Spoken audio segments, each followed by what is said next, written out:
Antarctica পৃথিবীর একমাত্র মহাদেশ যেটা কোনো দেশের মালিকানায় নেই। পৃথিবীর সবচেয়ে ঠান্ডা, সবচেয়ে শুষ্ক, সবচেয়ে নির্জন এই ভূখণ্ডটি আয়তনে ইউরোপের চেয়েও বড়।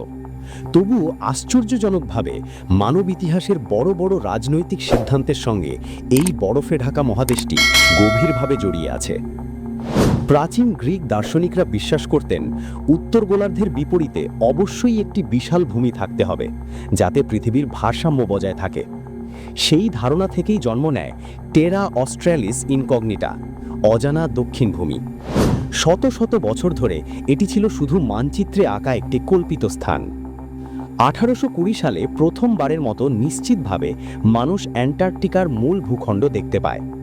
রাশিয়ান অভিযাত্রী ফ্যাবিয়ান মন বেলিংসহাউজেনের নৌবহর এই বরফাচ্ছন্ন ভূমির অস্তিত্ব নথিভুক্ত করে। এরপর ধীরে ধীরে ব্রিটিশ, নরওয়েজিয়ান, ফরাসি ও আমেরিকান অভিযাত্রীরা এখানে আসতে শুরু করে। শুরুতে আগ্রহ ছিল মূলত তিমি শিকার ও সিল শিকারের জন্য, কিন্তু খুব দ্রুত বোঝা যায় এই মহাদেশ শুধু প্রাণী বা বরফের জন্য গুরুত্বপূর্ণ নয়, এটি বৈজ্ঞানিকভাবে পৃথিবীর জলবায়ু বোঝার সবচেয়ে গুরুত্বপূর্ণ জায়গা। অ্যান্টার্কটিকার বরফে জমে আছে প্রায় 90% পৃথিবীর মিঠা পানির রিজার্ভ। এই বরফের স্তর লাখ লাখ বছরের জলবায়ু ইতিহাস সংরক্ষণ করে রেখেছে।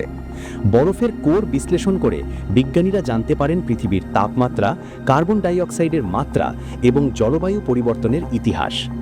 এই বৈজ্ঞানিক গুরুত্বই অ্যান্টার্কটিকাকে একসময় ভূ রাজনৈতিক গুরুত্ব এনে দেয়। দ্বিতীয় বিশ্বযুদ্ধের আগে ও পরে একাধিক দেশ এই মহাদেশের বিভিন্ন অংশ নিজেদের বলে দাবি করে।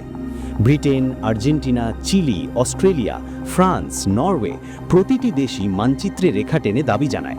তবে যুক্তরাষ্ট্র ও সোভিয়েত ইউনিয়ন কোনো আনুষ্ঠানিক দাবি না করলেও নিজেদের প্রভাব বজায় রাখে।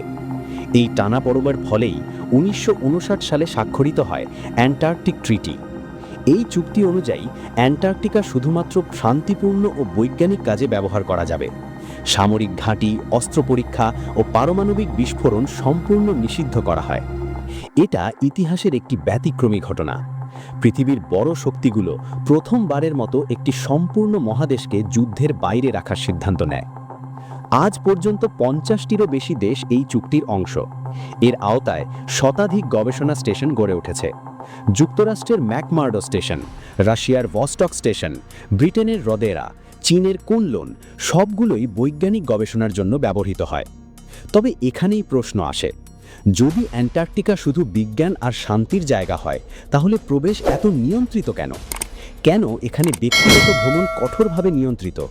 কেন অনেক অঞ্চলকে রেস্ট্রিক্টেড জোন বলা হয়? এর উত্তর পুরোপুরি রাজনৈতিক ও পরিবেশগত। অ্যান্টার্কটিকা অত্যন্ত ভঙ্গুর ইকোসিস্টেম। সামান্য মানব হস্তক্ষেপও এখানে দীর্ঘমেয়াদী ক্ষতি করতে পারে। তাছাড়া উদ্ধার কার্যক্রম অত্যন্ত কঠিন, তাই সরকার ও গবেষণা সংস্থাগুলো প্রবেশ নিয়ন্ত্রণ করে। তবে এই নিয়ন্ত্রণই জন্ম দেয় সন্দেহের। বিশেষ করে 1946-47 সালের অপারেশন হাই জাম্প নিয়ে বহু আলোচনা হয়েছে। এটি ছিল যুক্তরাষ্ট্র নৌবাহিনীর একটি বড় মাপের অ্যান্টার্কটিক অভিযান। অফিসিয়াল নথিতে এর উদ্দেশ্য ছিল ঠান্ডা আবহাওয়ায় সামরিক সরঞ্জাম পরীক্ষা ও গবেষণা সহায়তা। এই মিশনটি পরিকল্পনার চেয়ে আগে শেষ হয়। এখান থেকেই নানা জল্পনা তৈরি হয়। যদিও সরকারি নথিতে এর পেছনে আবহাওয়া ও লজিস্টিক সমস্যার কথাই উল্লেখ আছে। একইভাবে নাৎসি জার্মানির অ্যান্টার্কটিক অভিযান নিয়েও বিতর্ক আছে। ইতিহাস অনুযায়ী 1938-39 সালে জার্মানি একটি জরিপ অভিযান চালায়, যার উদ্দেশ্য ছিল তিমি শিকার অঞ্চলের মানচিত্র তৈরি করা। নিউ সোয়াবিয়া নামটি সেখান থেকেই আসে। এর বাইরে কোনো স্থায়ী ঘাঁটির প্রমাণ আজ পর্যন্ত পাওয়া যায়নি। তবুও এই ঘটনাগুলো সময়ের সাথে সাথে অতিরঞ্জিত হয়েছে, কারণ অ্যান্টার্কটিকা সম্পর্কে তথ্য সবসময় সীমিত ছিল। আরেকটি বাস্তব ও গুরুত্বপূর্ণ বিষয় হল অ্যান্টার্কটিকা পৃথিবীর ভবিষ্যৎ জলবায়ুর চাবিকাঠি। এখানকার বরফ গললে সমুদ্র পৃষ্ঠের উচ্চতা কয়েক মিটার পর্যন্ত বেড়ে যেতে পারে। এর প্রভাব পড়বে ঢাকা, নিউ ইয়র্ক, লন্ডন, টোকিওর মতো শহরে। এই কারণেই আজ অ্যান্টার্কটিকা শুধু বিজ্ঞানীদের নয়, রাজনীতিবিদদেরও আগ্রহের কেন্দ্রে। চুক্তি অনুযায়ী খনিজ সম্পদ উত্তোলন নিষিদ্ধ, কিন্তু বরফের নিচে যে খনিজ নেই এমন নয়। কয়লা, লোহা, এমনকি তেল ও গ্যাসের সম্ভাবনার কথাও গবেষণায় উঠে এসেছে। ভবিষ্যতে জলবায়ু ও শক্তি সংকট বাড়লে এই নিষেধাজ্ঞা কতদিন টিকে থাকবে, এটাই বড় প্রশ্ন। স্যাটেলাইট ইমেজ নিয়ে যেসব বিতর্ক হয় তার বেশিরভাগই প্রযুক্তিগত সীমাবদ্ধতা বা নিরাপত্তাজনিত কারণে। গবেষণা স্টেশন ও সেন্সিটিভ ইনস্টলেশনগুলো ইচ্ছাকৃতভাবে লো রেজলিউশনে দেখানো হয়। এটা শুধু অ্যান্টার্কটিকার ক্ষেত্রে নয়, পৃথিবীর অনেক সামরিক সংবেদনশীল অঞ্চলে একই নিয়ম প্রযোজ্য। তবুও সত্য হল, অ্যান্টার্কটিকা সম্পর্কে আমরা যা জানি তা সীমিত, কারণ খুব কম মানুষ সেখানে যায়, আরও কম মানুষ সেখানে দীর্ঘ সময় থাকে। এই অজানাই রহস্য তৈরি করে। অ্যান্টার্কটিকা আমাদের শেখায়, মানব সভ্যতা যতই উন্নত হোক, পৃথিবীর সব কিছু আমাদের নিয়ন্ত্রণে নেই।